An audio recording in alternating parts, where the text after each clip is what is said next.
Hello, SCLC family. I find myself humbled and excited about being named the President, CEO of the Southern Christian Leadership Conference. As the new leader of this historic organization, my vision for the company rests on the legacy, leadership, and love of the SCLC. These pillars of our brand will guide the direction of my presidency. Our legacy at SCLC is deep and entrenched in the fabric of the American story.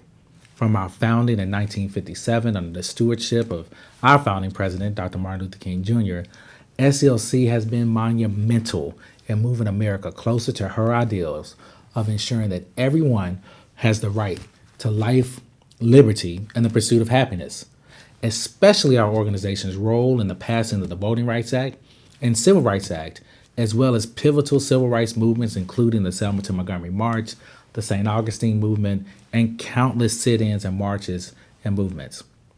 Staying steadfast to our mantra of saving the soul of America, our movement has produced a bevy of leaders beyond Dr. King, both universally known and pillars of the movement whose work supersedes their reputation. From Reverend Ralph Abernathy, Ambassador Andrew Young, Reverend C.T. Vivian, and Dr. Bernard Lafayette, our current chairman of the board. Fred Taylor, Willie Bolden, Ralph Worrell, Fred Thomas, Rita Samuels. There's so many men and women who have brought their talents under the umbrella of our organization, and our legacy of leadership is unparalleled. Leadership is not merely defined as a position that is bestowed or given to a person. It's the purposeful act of listening, envisioning, organizing, and ultimately executing actions that move our neighborhoods, communities, cities, states, and nations forward.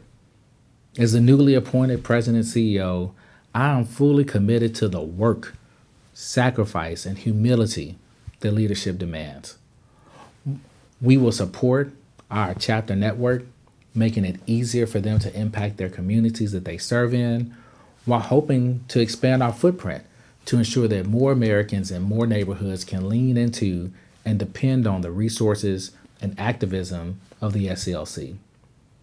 Moreover, our staff, our national board of directors, we're all fully vested in ensuring that everyone in the company that holds a position of leadership never forgets that we exist to ensure that the demands and the will of the people are being met by those in power. And we remain committed to using all the tools at our disposal, including nonviolent direct action and movement, to always bring truth to power. Our outgoing president, Dr. Charles Steele Jr., who I hold the distinct honor of working for over 10 years, is noted for saying, "Love is what love does." That phrase forever reminds me that love is a verb, it's not a noun. Under my presidency, we will continue to love our communities through our initiatives and our programs. Our nation's at a crossroads right now.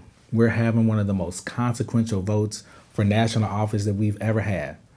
SCLC will be at the forefront of educating, organizing, and activating voters to exercising their right to vote that we fought so hard for and some tragically died for.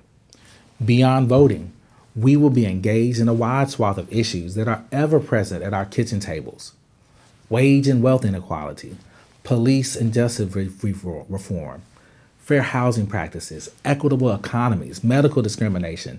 Access to wealth and access to education are the starting point of the initiatives and programs we will be addressing under my administration. I understand that this endeavor is not easy.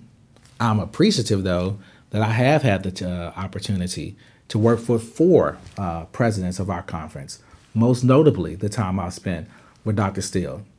Dr. Steele is an entrepreneur from Tuscaloosa, Alabama. He was among the first Black city councilmen from his city, and later the first Black state senator to represent his area.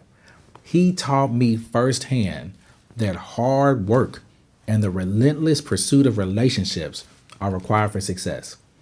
I'd also be remiss not to acknowledge the immeasurable impact of being able to work closely with Dr. Lafayette, who worked closely with Dr. King as a lieutenant and was tasked with such jobs as establishing SCLC's work in Selma, as well as being the original architect of the Poor People's Campaign.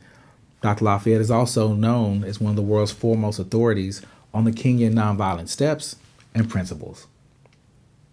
I want to thank everyone for their prayers, their advice, and critique.